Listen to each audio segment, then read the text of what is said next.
100명 우리 그때 사회 지도층의 모든 분들이 다 거의 다 참여하셔서 발기인대를 거쳐서 2002년 5월 달에 설립이 됐습니다.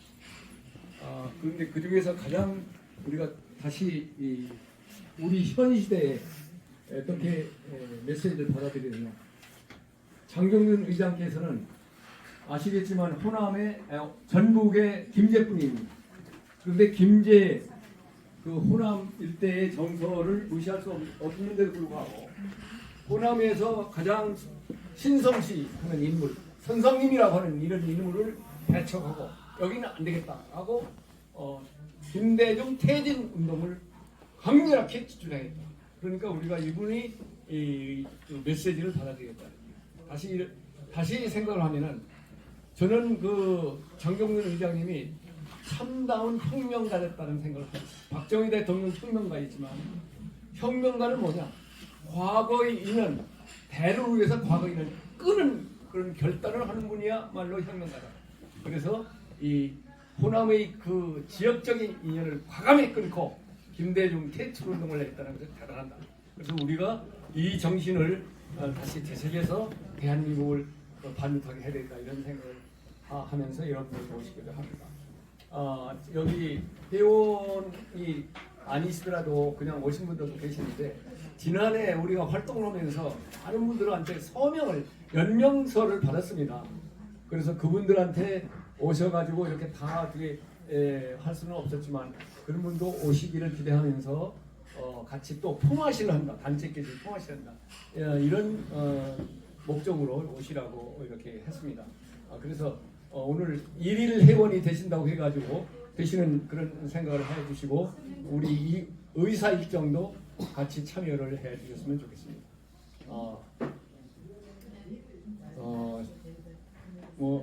다음 또 기회가 있으면 말씀드리고 이 말씀으로 제 인사말에 대신하겠습니다.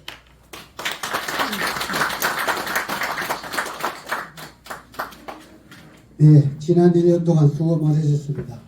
이어서 병여사가 있겠습니다. 병여사는 대한민국 지키기 불교도 청년합의 상임대표이시며 공동회장이신 전 육구참모총장 박희도 장군의 병여사를 정중주 해군제독님께서 대독해 주시겠습니다.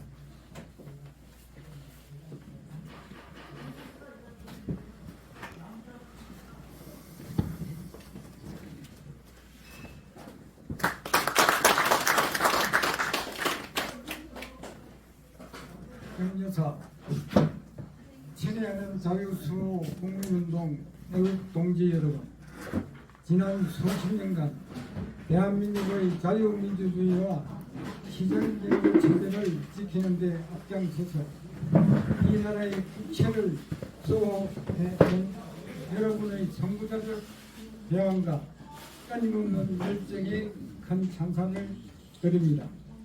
지난 한 해 동안만 해도 여러분은 중앙선거관리위원회의 다행에 대하여 국내 어느 단체보다도 앞장서서 그 잘못을 지적하고 정부 여러의 고발, 청원 등으로 그 비리를 바로잡기 위하여 백방으로 노력해 왔습니다. 이는 현 시국의 핵심을 제대로 파악하고 지적한 처사로서 이두호 이사장님을 위시한 모든 구성원들의 애국심과 정의감이 바탕이 되었음을 거듭 확인시켜주는 사실입니다. 나라가 통전당하에 처한 작금에 이르러 박정희, 장경순, 이대용 선배 지도자들께서 자유수호의 빛을 앞세워 멸공을 외치시던 소리가 더욱 가슴속에 사무치게 됩니다. 오늘 여기 뜻을 함께하여 모이신 여러분께서 전국토, 전국민의 마음속에 자유민주주의의 가치를 확고히 붙이는데 성공이 되시기를 거듭 당부드리면서 정의사에 대합니다.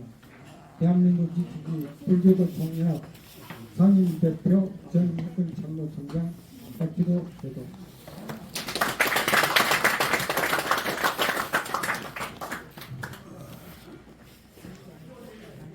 예, 현재 자유수국민운동에서 하고 있는 활동들이 매우 선구자적인 그런 활동을 하고 있다는 걸 잘 지적해 주셨습니다. 다음은 이도 이사장님께서 2024년의 업무 활동 보고 및 참석자 질의응답 시간을 가지겠습니다. 네. 지금 책자를 다 받으셨죠? 이 책자 가지고 지난해 활동 사항을 말씀드릴까 합니다. 우선 그 목차를 보시겠습니다. 목차.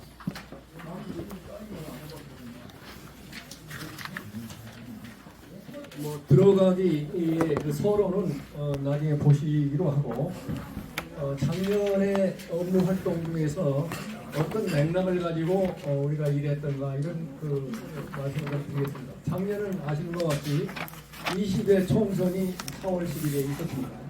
그래서 지금 1번 여기 1번에 그 선관위 사무총장 김용진 사무총장을 2월 7일 날 고발했는데요. 왜 고발했느냐? 무엇을 잘못했다고 고발했냐면 이분이 2023년 7월 달에 부임했어요. 2023년 7월 달에 부임해가지고 아시는 것 같이 윤석열 대통령하고 그 동기이고 이렇게 개혁을 하고 선관위가 설립한 이래 처음으로 외부에서 사무총장을 영입했습니다. 개혁이라는 메시지인데 아무것도 안 하고 계시다. 그래서 이걸 이유가 뭘까? 제가 생각할 때는 아마 이 범죄를 저지른 그 국장급이야 이 실무진들이 보고를 않는 거 아니겠습니까? 실제로 보고하면은 자기들은 다 범죄가 들통나기 때문에. 그래서 이분한테 다른 분하고 연락할 거 없이 이 부하의 조직의 부하들하고 연락하지 말고 자 이런 문제가 있습니다라고 이제 보고를 했던 거죠. 그러나 유감스럽게도 여하한 조치가 없고 마지막 단서에 당신이 적극적으로 개혁을 한다면은 내가 이 범죄를 추궁하지 않을 수도 있다라는 단서를 붙였었습니다. 그래서 나름대로 저희가 22대 총선에서는 모든 것을 다 개혁하겠다 이런 마음을 출발을 했던 것 같아요. 그래서 제 고발장이 다소 영향이 있었다고 되는데 나중에 말씀드리겠지만 이 법을 다루는 법관들이 통신이나 전자에 대해서 문외한입니다. 그리고 누구한테 설명 들어서 제대로 인지가 안 되는 그런 상황입니다. 그래서 이분이 한계가 있었던 거 아닌가 그런 생각을 합니다. 그리고 또 못 믿어가지고 3월 달에는 3월 4일 날 노태학 중앙선거위원한테 진정을 냈어요. 이 공정성을 여부를 보장하라. 그런 차원에서 여기 이 자유연대 대표하고 육사 대표 회사 공동으로 404명이 연서해서 진정서를 낸 바가 있고 그리고 해킹 문제가 가장 문제이기 때문에 해킹 문제를 다시 강연을 통해서 이렇게 앞으로 선거에 어떻게 공정성이 보장되는가 이런 쪽에서 강연을 했고요. 동아일보에서 이런 얘기를 했습니다. 여론조사를 했는데 국민의힘 여론조사를 했는데 아마 여론조사할 때 이런 우리 감각들이 좀 모자라가지고 제대로 챙기지 못합니다. 예를 1000명 이상을 대상으로 여론조사를 했다면 서울의 여론조사 결과 15%가 떨어뜨렸다 이런 얘기를 합니다. 근데 그거를 법석을 떨을 필요가 없는 것이 서울 지역은 178명에 1000명 중에서 178명이 들어갔습니다. 그럼 서울의 지역의 오차범위 뭐냐? 플러스 마이너스 7%예요. 그럼 14%가 되는 거예요. 그래서 10% 정도가 떨어졌다고 등락이 있는 건 크게 호들갑을 떨 그런 문제가 아닌데 이걸 다 국민들한테 사기를 쳐가지고 국민의힘이 일주일 전보다 15%가 떨어졌다 이렇게 나오는데 그걸 다 모든 신문이 받았어요. 그때부터 국민의힘이 여론조사만 계속 하락을 했다. 그래서 이걸 보면은 이게 그때부터 이 동아일보가 반 보수적으로 나오는가 이런 생각을 했습니다. 그래서 정적을 냈는데 거기 답변이 안 왔었습니다. 참고로 말씀을 드리고요. 그 다음에 이제 5번부터는 뭐냐, 실제 선거 결과 문제가 다 나왔습니다. 그래서 5번의 경우에는 그 자료를 나중에 보시면 알겠지만 대통령께 진정을 했습니다. 여러 가지 진정 중에서 세 가지 진정을 했어요. 4.10 총선 결과를 민의로 받아들이지 말라. 검증을 하기 전까지 민의로 받지 마라. 그리고 이 4.10 총선의 검증은 국정과제를 최상으로 삼아가지고 우선순위를 가지고 해라. 그리고 다음에는 개별 의원들이 후보를 경우에 애석하게 떨어진 분들 다 무효 소송을 할 수 있도록 독려를 해달라. 이렇게 세 가지를 얘기를 했었습니다. 그런데 그때 이제 얘기를 들어보니까 저희가 보고 온 자료가, 진정을 낸 자료가 보셨다, VIP에서 봤다는 얘기는 분명히 확인을 했는데 아무 메시지가 없었어요. 그래서 참 답답했습니다. 답답하고 저는 윤석열 대통령을 상당히 의혹의 눈초리를 봤어요. 이분이 다른 생각을 하는 거 아닌가. 그러는데 이번에 비상계획을 통해서 이거 확인됐어요. 이분이 일찍부터 부정선거에 대해서 결기를 가지고 있었다는 그래서 저는 비상계엄 이후에 지금부터는 윤석열 대통령을 비난해서는 안 된다. 비난하는 사람들한테는 가서 내가 알렸습니다. 지금 이분은 자기 몸을 던져가지고 이걸 나라를 구하겠다고 했는데 지금도 그 과거 생각을 하면 안 된다. 이런 생각을 하고 못하게 말렸다는 말씀을 참고로 말씀드리고 그리고 6번, 7번, 8번은 특이한 것이고 10번에 가서 10번에 가면은 결국은 9월 달부터 윤석열 대통령의 탄핵이 문제라는 것이 퇴진 문제, 탄핵 문제가 본격적으로 부각되기 시작합니다. 그래서 입법 폭주를 해야 되는 이자들이 바로 입법 폭주가 탄핵을 하기 위한 전조라 이 예비적인 징후가 아닌가 이런 생각을 하면서 189명 의원에 대해서 입법 폭주 집단 고발을 공수처에 했습니다. 아마 이 고발 사건 이래 이렇게 집단적으로 한 것은 없었을 것입니다. 큰 효과가 나지 않더라도 경종을 울려서 이분들이 입법 폭주를 하는데 뭔가 좀 자제하도록 하는데 목적을 두고 했는데 사실 제 고발인 조사도 안 했었습니다. 유감입니다만 그런 일이 있었다는 말씀을 드리고 그 다음에 이제 보충 11번은 특히 정청래 법사위원장 이 자리에 대해서 별도로